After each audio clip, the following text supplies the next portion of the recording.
코로나19 신규 확진자 수가 24일째 네 자릿수를 기록하고 있습니다. 서울에서는 480명이 넘는 확진자가 나왔습니다. 방역 당국은 이번 주말 이동과 여행을 최대한 자제해달라고 부탁했습니다.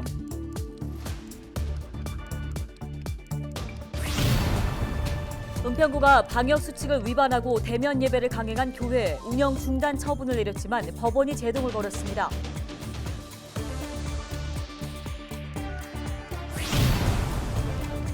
오후 6시 이후 3명 이상 모임 금지 등 거리 두기 4단계 조치가 시행 중입니다. 여름밤이면 더위를 식히러 나온 사람들로 북적이는 한강이나 도심 공원에서는 거리 두기가 잘 지켜지고 있는지 둘러봤습니다. 한 주간 우리 지역의 주요 뉴스 살펴봅니다.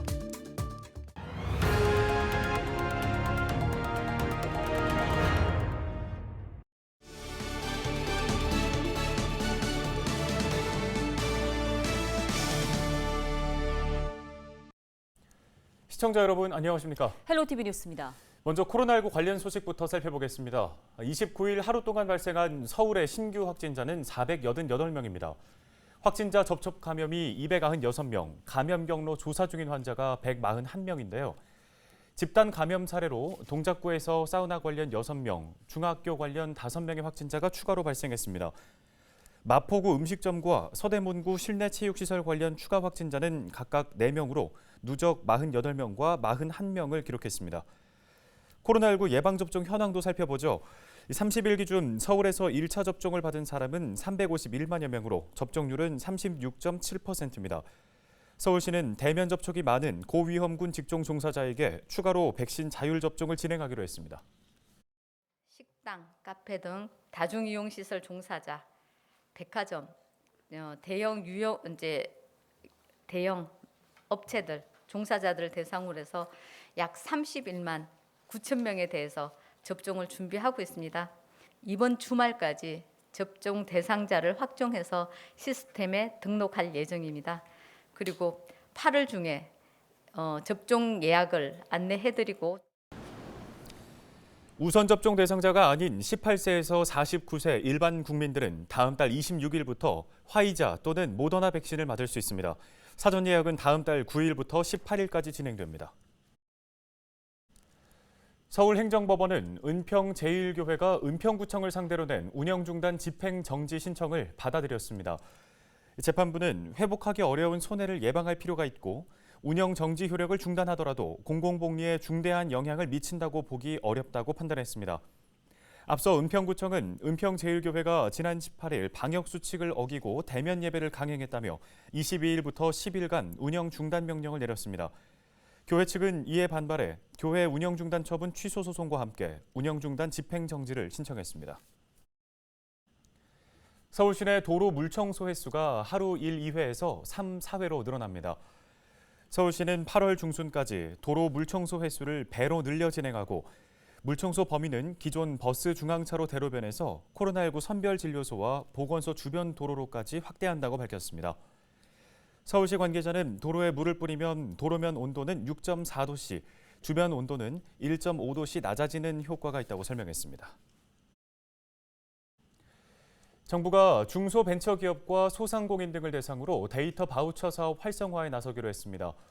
데이터 바우처 사업은 정부가 데이터 가공 서비스를 필요로 하는 기업들의 구매, 가공 비용을 쿠폰 형태로 지원하는 사업인데요.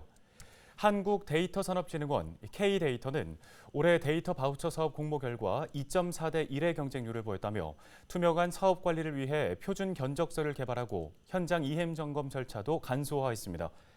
또한 8월 중 데이터 바우처 사업 참여 기업들을 대상으로 온라인 설명회를 개최하고 현장 의견을 청취한다는 계획입니다.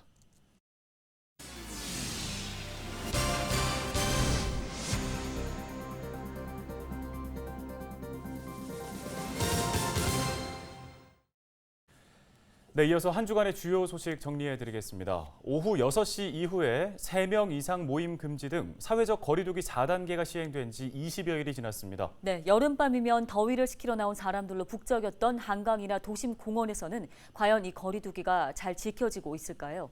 심다혜 기자가 현장 취재했습니다. 해가 지고 어둠이 깔리자 한강공원의 시민 발길이 이어집니다. 시민들은 한강 둔치에서 돗자리를 펴고 앉아 더위를 식히거나 트랙을 따라 달리고 자전거를 타며 땀을 흘립니다. 그런데 일부 걱정스러운 모습이 보입니다. 마스크를 턱에 걸치거나 심지어 쓰지 않는 경우도 있고 지인들끼리 3명 이상 다닥다닥 모여 앉아 있는 모습도 어렵지 않게 찾을 수 있습니다. 6시 이후에 혹시 2명까지만 모이는 거 알고 계세요? 알고는 있는데 직장을 다니다 보니까 이제 저녁에 잠깐 만나가지고 시간이 안 맞아서. 모여있던 시민들이 하나둘 흩어지기 시작한 건 밤 10시. 양천구 도심 한복판에 있는 한 공원입니다. 평소 무더운 여름밤 더위를 식히기 위한 주민들로 붐비는 곳인데요. 지금은 이렇게 찾는 시민들이 거의 없어 공원은 조용하다 못해 적막하기까지 합니다. 산책로를 걷는 시민들만 간간히 보일 뿐 출입금지 테이프로 막혀있는 정자는 물론 일반 벤치도 텅 비어 있습니다. 지난 2주간 양천구의 공원 123곳에서 야간 음주 금지 수칙 위반으로 적발된 건수는 45건. 구는 합동 단속을 통해 위반 사항을 점검하고 있다며 방역에 효과를 보이고 있다는 입장입니다. 오늘 제가 본 바로는 많이 좀 완화된 것 같아요. 이거 저기 뭉쳐서 막 이렇게 있지도 않고 그냥 한 2명씩 이렇게 돌아다니면서 이렇게 그냥 이 정도인 것 같아요. 일부 시민들은 자유를 과도하게 제한한다며 야간 음주 금지 조치를 완화해야 한다고 지적합니다. 개방적인 곳을 너무 제한하기보다는 좀 더 이제 뭐 대중교통이라든가 이제 좀 더 사람들이 더 일상생활에서 좀 밀집할 수 있는 그런 곳을 오히려 조금 제한해서 이제 규칙을 정해주는 게 좋지 않나. 이번 주부터는 비수도권도 공원과 휴양지, 해수욕장 등 야외 공간에서의 야간 음주가 금지된 상황. 방역당국은 야외 공간도 코로나19 감염 위험으로부터 자유로울 수 없다며 방역수칙 준수와 거리 두기에 동참해달라고 호소했습니다. 헬로티비 뉴스 심다혜입니다. 다음 소식입니다. 여름이 되자 대벌레떼가 또다시 기승을 부리고 있습니다. 은평구는 지난 4월부터 석 달 넘게 방제 작업을 이어가고 있습니다. 지금까지 2,900명이 넘는 인력이 방제 작업에 투입됐는데요. 지역 주민들도 대벌레 퇴치에 힘을 보탰습니다. 손성혜 기자가 방제 현장에 다녀왔습니다.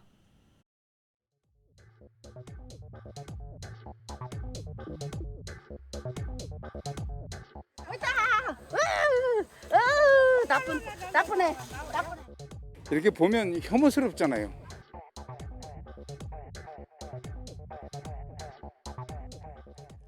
주민들이 대벌레를 집게로 집어 올립니다. 땅바닥에 주저앉아 나무젓가락으로 대벌레를 골라내고 풀숲 구석구석을 헤쳐 대벌레를 찾습니다. 여기 있어.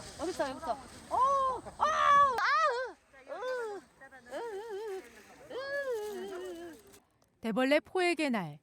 지난해에 이어 올해도 대벌레떼가 기승을 부리자 주민들이 직접 나선 겁니다. 월별로 나눠서 저희가 이게 잡기 시작을 했습니다. 조금씩 잡기 시작하다가 너무 많이 늘어나는 거예요. 그러다가 오늘 이만큼 돼. 그러면 한번 모여서 막 잡아보자 해갖고 오늘 이런 행사를 개최하게 됐습니다. 네. 사람들한테는 해를 안 끼친다고는 해도 일단 혐오스럽고 지금 제가 이 밀짚 모자를 쓰는 이유가 나무에서 얘가 떨어져요. 방제단이 호스를 이용해 둘레길 주변의 약을 살포합니다. 이날 방제 작업엔 은평구와 산림청 병해충 방제단이 함께 있습니다. 약품 방제를 하는데 약품 방제도 한계가 있기 때문에 저희가 이거를 직접 손으로 지금 잡고 있는 거고요. 은평구에선 지난해 처음으로 봉산 일대에서 출몰하기 시작한 대벌레떼. 최근에는 수리산과 청계산에서도 발견되고 있습니다. 전 세계적으로 대벌레가 돌발적으로 이렇게 발생하는 사례들이 있는데요. 그런 것들 보면 대부분이 갑자기 어떤 지점에서 많이 나타났다가 얼마 뒤에는 또 발생하지 않는 이런 식으로 일반적이지 않은 발생 패턴을 보이거든요. 방제 작업을 한 차례 진행하고 나서인지 대벌레는 많이 줄어든 모습인데요. 하지만 이렇게 보시면 나뭇잎마다 대벌레들이 잔뜩 갉아먹은 흔적을 쉽게 볼 수 있습니다. 이 때문에 대벌레를 방치하면 나무가 고사할 수 있습니다. 대벌레 한 마리가 낳는 알은 700여 개. 개체수를 줄이는 방법은 꾸준한 방제뿐입니다. 헬로티비 뉴스 손성혜입니다. 은평구가 다음 주 월요일부터 서울 혁신파크에 드라이브스루 임시 선별 검사소를 운영합니다. 드라이브스루 검사소는 폭염소 차 안에서 편하게 코로나19 검사를 받을 수 있도록 한 건데요. 운영 시간은 오전 9시부터 오후 6시까지로 일요일은 문을 열지 않습니다.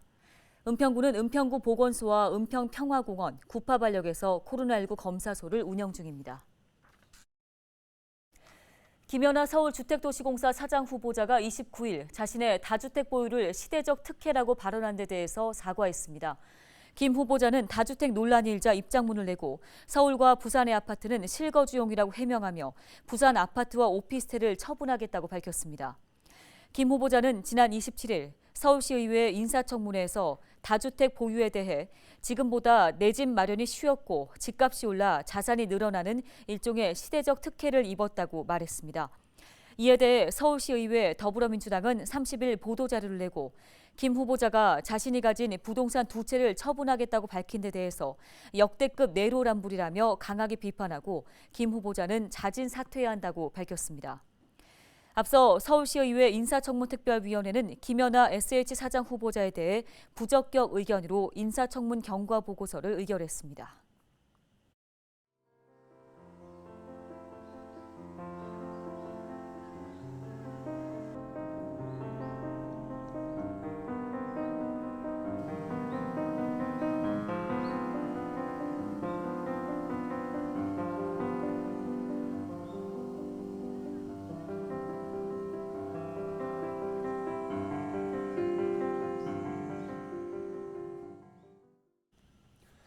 헬로티비 뉴스, 저희가 준비한 소식은 여기까지입니다. 네, 시청해주신 여러분 고맙습니다.